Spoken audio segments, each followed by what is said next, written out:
What's up YouTube, B Kingsley here, coming at you with a brand new video. And today I'm going to be talking to you about changes that I'm making in my channel, as well as what we're doing today. So, every Sunday I plan on uploading a video about science and engineering projects, and I love doing that, so I bet you guys will too.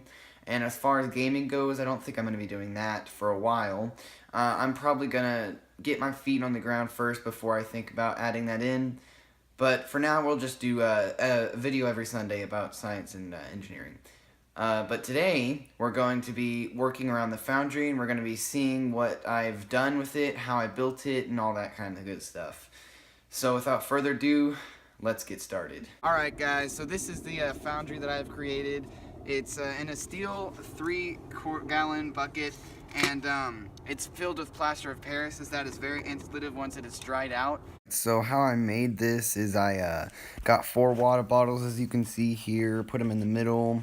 Now I cavitied it out once it dried around the water bottles, and you can see the hole here which I dug out of the side of the bucket, and that allows for an air inlet. And of course the Foundry is the largest component of all of this, but there are some tools that are essential to making sure the Foundry works properly. First, we have our airway pipe. What we do is we attach actually a leaf blower on one end to make sure it's got enough air. We insert it into the hole right here, and it just makes sure that there's getting enough air circulation through there so the fire can burn really hot. Another essential part right here is the crucible. This is actually the part that we put the metal in. This gets surrounded by the coal inside the crucible, and this is steel, so it's not going to melt as slow as a lot of the other metals. Another essential part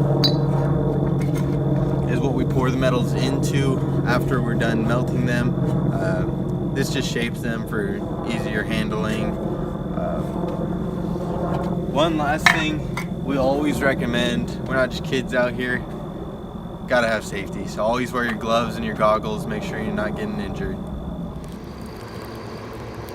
Now I wanted to show you the Foundry in action. You can see the crucible in the middle, which is that circle, and every once in a while you'll see a bright green flash. That's because a Sprite can is in there right now melting.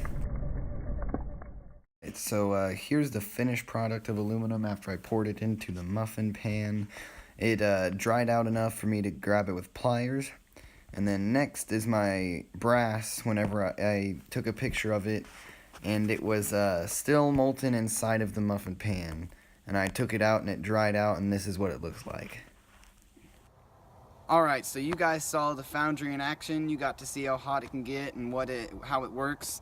But we're not limited to just melting metals. We can also use it for future videos, such as creating thermite or even tools and different sculptures out of the molten metals. Yeah, so as I said, we're going to be using the Foundry in order to make some other cool videos, other cool projects, and all that fun stuff. Make sure to check back every Sunday, and thanks for watching. We'll catch you later.